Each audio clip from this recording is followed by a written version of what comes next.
Ba-doop. Hey guys, and welcome to a spooky/fall book recommendation video.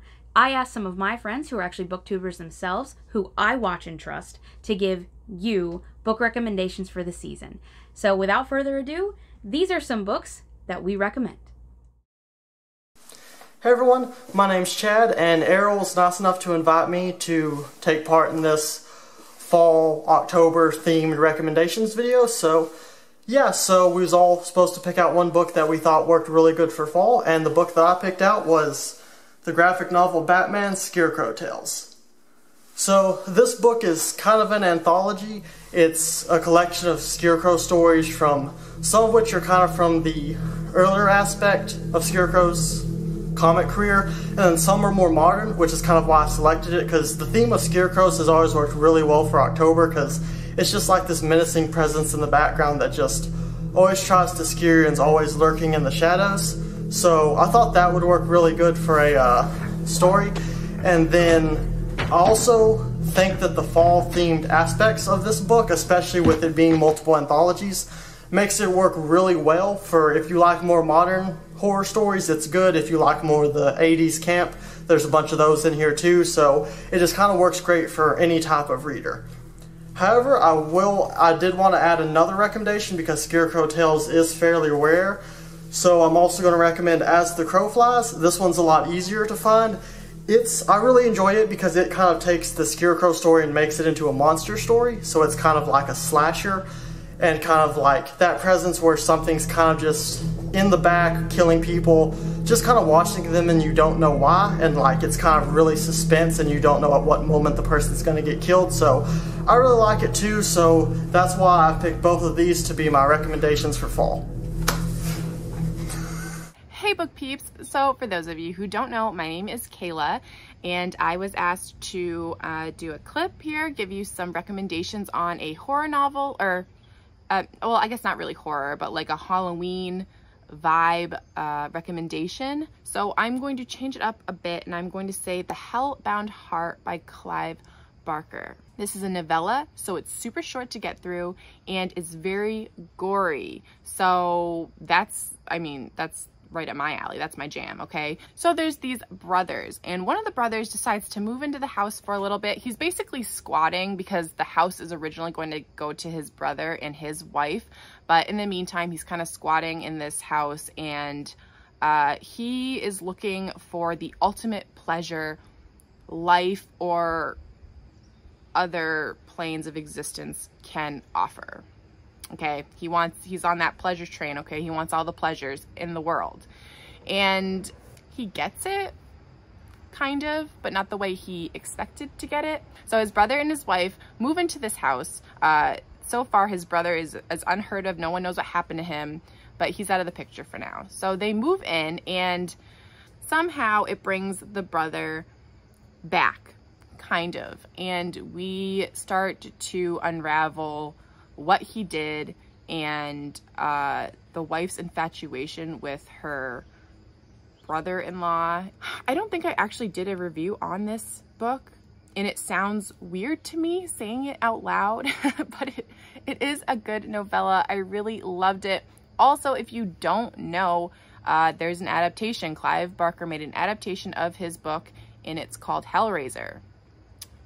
If you know Hellraiser, you already know. And I can guarantee if you like Hellraiser that you will absolutely love this novella. Yeah, I don't really know where to end this. So on to the next person, their recommendation. Hi Arielle. I would like to share with you my pumpkin. Look how beautiful it is. And I am also very excited for fall, just as you are. One of the things I really like reading in fall is fairy tales. So I actually think I would recommend... Where is it? The Language of Thorns by Leigh Bardugo. So this has a bunch of beautiful stories that she wrote. Obviously, they have a little bit of darkness to them, but it doesn't go crazy dark or anything, but it is definitely something that you can read as an adult and enjoy, even though I think you can read any fairy tale in the fall as an adult and enjoy it. But it's just a beautiful edition, beautiful books, beautiful pictures that go along with the short stories in here, and I want to find another book actually like this fall to read, just to cozy up with your pumpkin and your book and read a fairy tale. Hi, I'm Abby, And a book that I recommend this autumn season, if you haven't read already, is Mexican Gothic by Silvia Moreno-Garcia. This is a book that takes place in 1950s Mexico. So this is a story about a girl named Noemi who receives a disturbing and chilling letter from her newlywed cousin. Noemi decides to head out to the mysterious house where her cousin is living to try and investigate.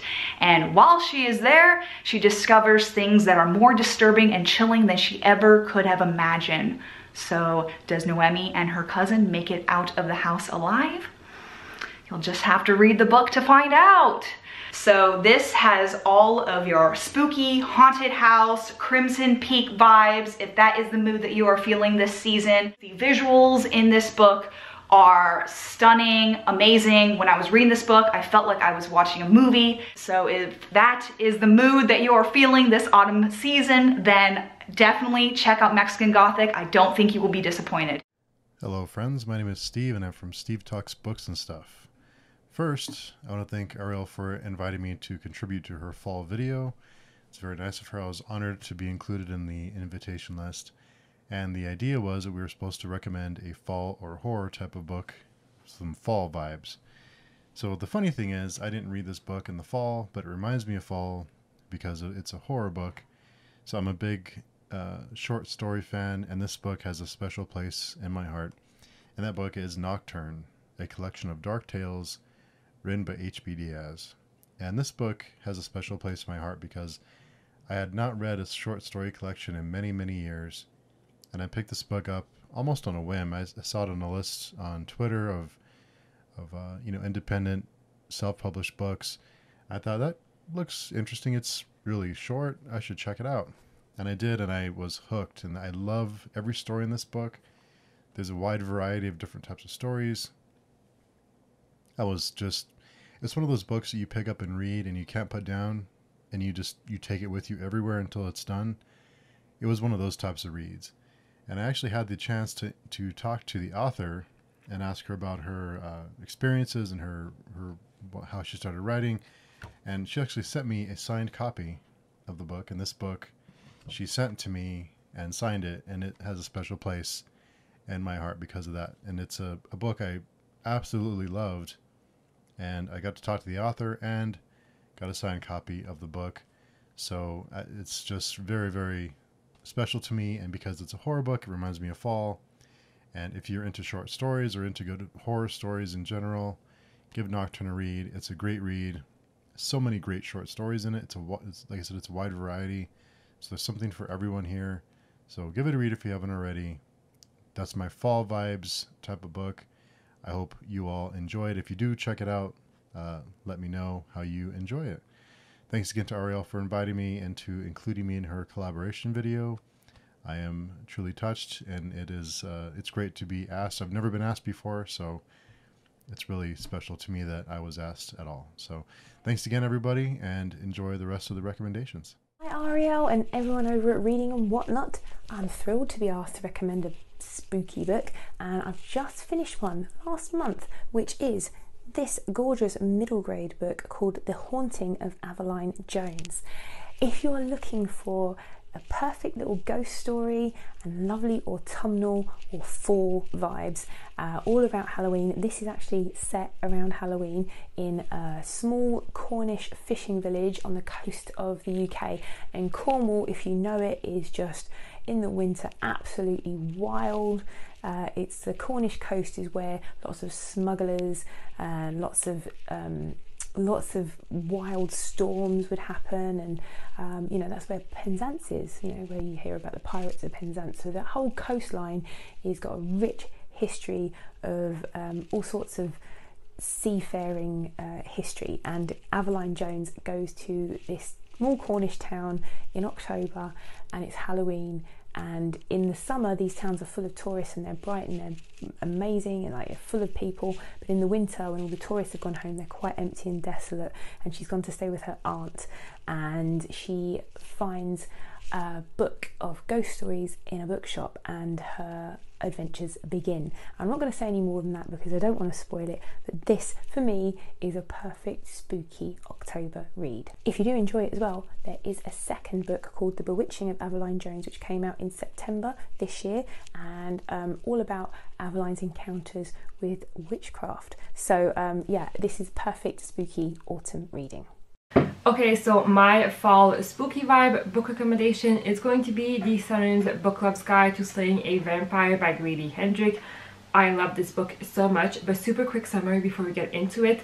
This is about a group of women who all lives in a small town in South Carolina in the mid-90s, and they're all part of this book club where they basically meet once a week and they talk about a book.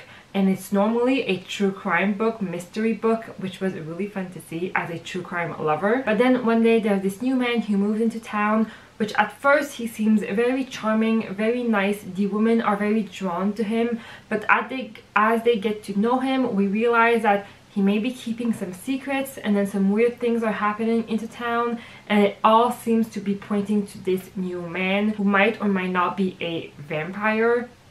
I'll leave it at that because I do think you should go read it because I love this book. First of all, the characters in this book were amazing. I loved all of them. We do follow one woman more than the other. We do follow Patricia more. She's our main protagonist. But all of these side characters, all of the other women also get a little storyline, a little arc. And we do see growth in every one of them, which I thought was amazing. I loved how we get attached to every single character even though we are following one woman more than the other. This is a horror book. This is classified as a horror book, and it's truly a horror book, but there's so much more to this book. This book was so funny at times. It got frustrating, it got emotional as well. Like I said, this is set in the 90s, so this book talks a lot of what it was like to be a woman during that time and sexism, and there's also a great discussion on family and the place that the woman had in a family and in society during that time. So it got frustrating at times. The men in this book are horrible. I know they're meant to be horrible, but it got frustrating at times. But I still flew through this book so fast. I loved it. If you are a lover of true crime book, you will love this book, I think, because there's a lot of reference to some actually true stories as well, because the women are like reading true crimes book. I love this book so much. Go check it out. I highly recommend this book, and that's it. There, my name is Chaz, and my channel is Bookish Chaz. The book I want to recommend to you for this spooky, fallish season is The Ballad of Black Tom by Victor Laval. It's actually a novella, so it's a really short book. And it follows Tommy Tester. He's a Blackstreet musician in 1920s New York, right around that, maybe 1940s. I could be a little off, but he spends his days making music on the streets, and people drop by and give him money, and what little money he gets he uses to help care for his ailing father. And he encounters this mysterious gentleman who is in league with the old ones of Lovecraftian legend. And it's painful, it's brutal, it's creepy, and just horrific at times. And I just absolutely love it. It's one of my favorite books that I've ever read. I've read it twice so far, and I hope to reread it again, so that would be my recommendation. Hi guys, my name is David. Arielle has asked me to tell you guys a recommendation to read during the autumn period, or the Halloween period, or the October period, or whatever you want to call it. This was a really difficult choice for me to make, but when she asked me, there was only one book that came to my mind, and that was It by Stephen King. This book is really, really creepy. It's about a killer clown that eats kids. I mean, enough said. So what I mean by this book is really creepy is not the killer clown, it is the town of Derry itself. Derry is a very old town. It has been around for decades. and it is seen loads of things during its history, both good and bad. We've had the Black Spot and the Bradley Gang, which were prolific moments within Derry's history. While you're reading the book, you get a sense about, okay, this town has seen some really messed up stuff, and the residents of Derry are trying to say, right, all this bad stuff has happened, all this weird and creepy stuff has happened, we can't do anything about it, so we'll just accept it. We'll just go along with our daily lives and just ignore all this stuff that has happened. All this bad stuff, what bad stuff? We've just forgotten about it. And also you got the kids of Derry, the main kids that we follow. They are really, really great characters. They have a unique bond, although they are all different. They have all got different personalities, and they all come together within this book. And it's more of a coming of age story, and the killer clown is just something that they have to deal with and overcome. So yeah, with all that out of the way, let's just go straight back to Arielle now. Wow, what a list of books, right? I haven't read any of those, and I think I'm sold on Mexican Gothic. I've been thinking about it, but I'm pretty sure I'm sold now. I just want to give a big thank you to all of my friends who were involved in this project. Without you, it wouldn't be possible. I love your content, and I'm really glad that we're friends. So, thank you. And now, I'm going to give you guys my recommendation, which will come to no surprise to anyone. The Night Circus by Erin Morgenstern. Oh, wrong book. Right book. This is autumn to the extreme. It has all the fall vibes. It has a magical circus, cool weather, a magic game that the players don't even exactly know how to play it. This has some of the best character development I have ever seen in a book, and it takes you to a magical, dreamlike world of a circus and magic and just art. It's amazing. It is one of my favorite books of all time. Have you ever had a book that you love and you have so much trouble explaining because you'll ruin it? That's how it is with this book. I highly recommend this book. I know a lot of you have this on your shelves. You just haven't read it yet. So do yourself a favor, pick it up, and read it for this time of year. Guys, I just want to thank you so much for watching, and I hope you guys have a beautiful fall into winter season. Bye.